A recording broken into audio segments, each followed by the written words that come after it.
सुप्रभात प्यारे बच्चों। तो बच्चों, जैसे कि आपको ज्ञात है, हिंदी में हमारा पाठ ईद का पूरा हो चुका है। उससे संबंधित हमने काफ़ी गतिविधियां की, जिसमें शब्दार्थ, मुहावरे, प्रश्नोत्तर, जोड़े मिलाओ, ये सब हम कर चुके हैं। पर्यायवाची शब्द हमने इसके बाद किए। अब हम हिंदी में अपठित गद्यांश करेंगे। अपठित गद्यांश क्या होता है? वो गद्यांश जो आपने पहले कभी पढ़ा ना हो। ठीक है, आप फर्स्ट टाइम इसको पढ़ रहे हैं, पहली बार इसको पढ़ रहे हैं, और इस गद्यांश को पढ़कर आपसे कुछ प्रश्न जो है वो किए जाएंगे। आपको उन प्रश्नों का उत्तर देना है। तो चलिए शुरू करते हैं। ध्यान से इसको पढ़ेंगे हम। भारत हमारी मातृभूमि है। हिमालय हमारे देश के उत्तर में है।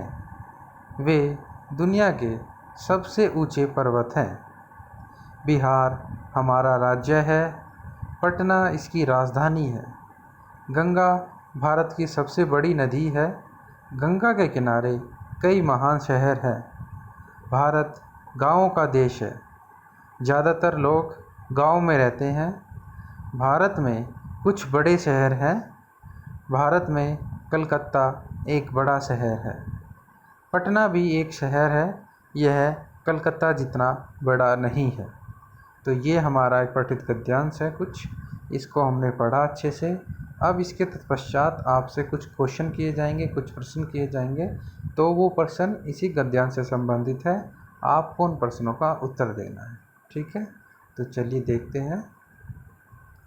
पहला क्वेश्चन है, पटना भारत का सबसे बड़ा शहर है। आपको बताना है कि यह सही है या गलत। तो पटना भारत का सबसे बड़ा शहर है, यह गलत होगा, क्योंकि गद्यांश हमने अपठित गद्यांश हमने पढ़ा है, उसमें कलकत्ता शहर देश का सबसे बड़ा शहर है। उसके बाद है, हिमालय हमारे देश के उत्तर में है। तो ये सही है, हिमालय हमारे देश के उत्तर में है। आप देख सकते हैं यहाँ पर जैसे लिखा हुआ है, कलकत्ता एक बड़ा शहर है। भारत में कलकत्ता एक बड़ा शहर है और हिमालय हमारे देश के उत्तर में है। ठीक है, अब उसके बाद अगले कुछ प्रश्न देखते हैं।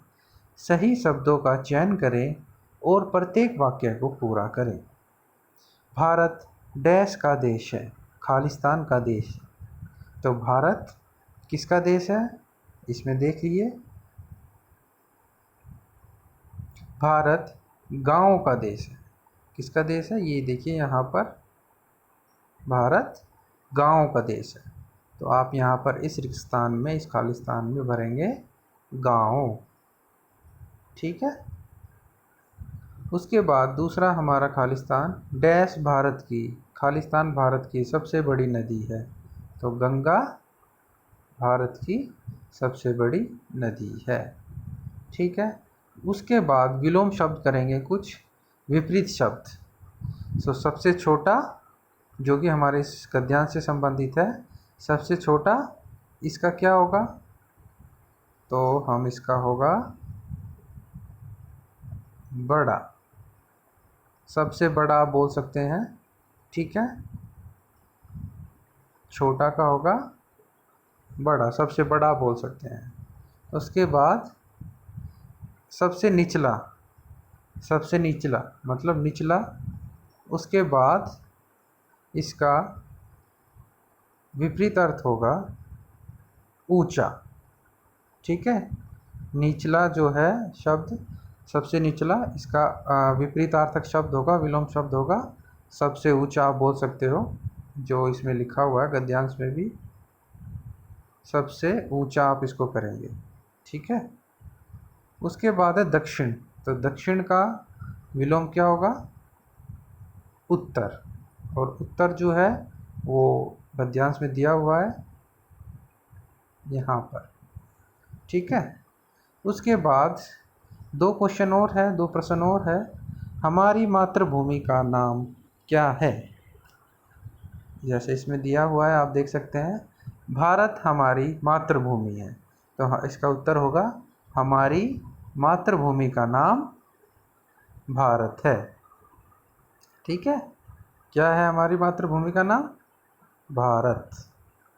ओके, उसके बाद विश्व के सबसे ऊंचे पर्वत कौन से हैं? तो विश्व के सबसे ऊंचे पर्वत कौन से हैं? हिमालय हमारे देश के उत्तर में है और ये दुनिया के सबसे ऊंचे पर्वत है। तो हिमालय आप इसमें लिख सकते हैं, हिमालय